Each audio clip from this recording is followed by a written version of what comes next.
Hi, this is Will with My Spiritual Clarity, just back from Cuba about 4 days ago. And when I was in Cuba, I did a little bit of goal setting, and this came up, and it's all about letting God in and healing your relationship with God, which is what I'm here to do on this planet.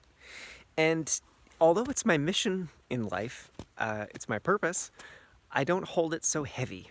I used to hold my purpose in a very heavy way. It's very significant. It was, burn the bridges or burn the boats and destroy the bridges and no give up, no surrender.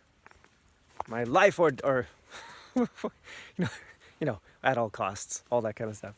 I don't hold it like that anymore. I'm very clear that my purpose is to help people clear whatever's between them and God, to help them heal their relationship with God, whatever they call God, the God of their understanding.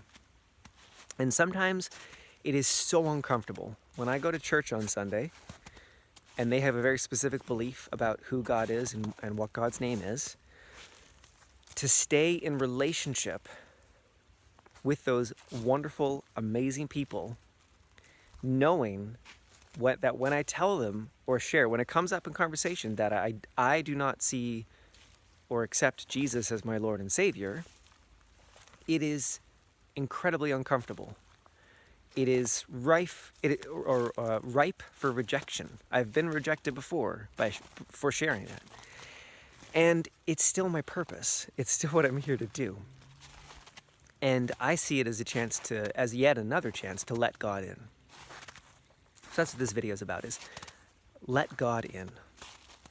And it's messy and it's uncomfortable. And God might ask you or invite you to do things that you don't want to do. And that brings up a whole host of fears because of all the terrible things we've seen done in history by religious figures who said that God told them to, which is bullshit. That wasn't God. That was something else. Their ego, whatever you want to call it. The devil, if that's your theology. It wasn't God. So we have to be willing to release all of that. We have to be willing to not know. So in this goal setting that I was doing while I was in Cuba, it was so for 2 different days we took Maeve to this playground that we found in Cuba, in Havana. And it was this crazy, it was on the weekend and they had rides and every ride was 10 pesos, which is very little money in Canadian dollars. So Maeve got to do everything she wanted to do. She got to get her face painted for like $5 and it was amazing and she loved it. So the first day I took her and the second day my wife took her. And on that second day I got to sit at a cafe by myself. All I had was my phone and my headphones, and so I was listening to some goal setting stuff and doing some goal setting. It was great. And the only goal that gave me goosebumps and shivers was the following. And I don't have it memorized, but it was to help. At first I wrote down dozens, and then I wrote down hundreds, and then I wrote down thousands, because it didn't feel true at dozens or hundreds, and then I wrote down thousands, and that felt true. To help thousands of people heal their relationship with God. And it gave me goosebumps, and it still gives me goosebumps, and it scares the crap out of me. I have no idea how to do that. I have no idea how to do that. And yet it's there. And I know that if I don't get all weird about it, if I don't get all serious and heavy and significant about it, I got a chance. I got a chance because then I can let God in. So where do you get heavy and significant and serious about your purpose or your mission or your goals? And you squeeze the very lifeblood that could be there out of them, and you squeeze God out of the equation, and you make it all about you. I do this all the time. I have done this all the time. I do it less and less as the years go on. But where do you do that? Where do you make it about you? I'll never forget this wonderful, I forget who the person was. I remember their face, but I was taking a course, a leadership course. We had to create a project. And I forget what my project was at the time. This is at least 15 years ago, back in Vancouver. But I remember what someone said to me during that course, and she said, Will, when you share about your project, I get so excited. I get so inspired. But I have to say, when you make it about you, it dies. It just falls apart. But when you make it about other people, I could hear you talk about it all day. And it's the same with this.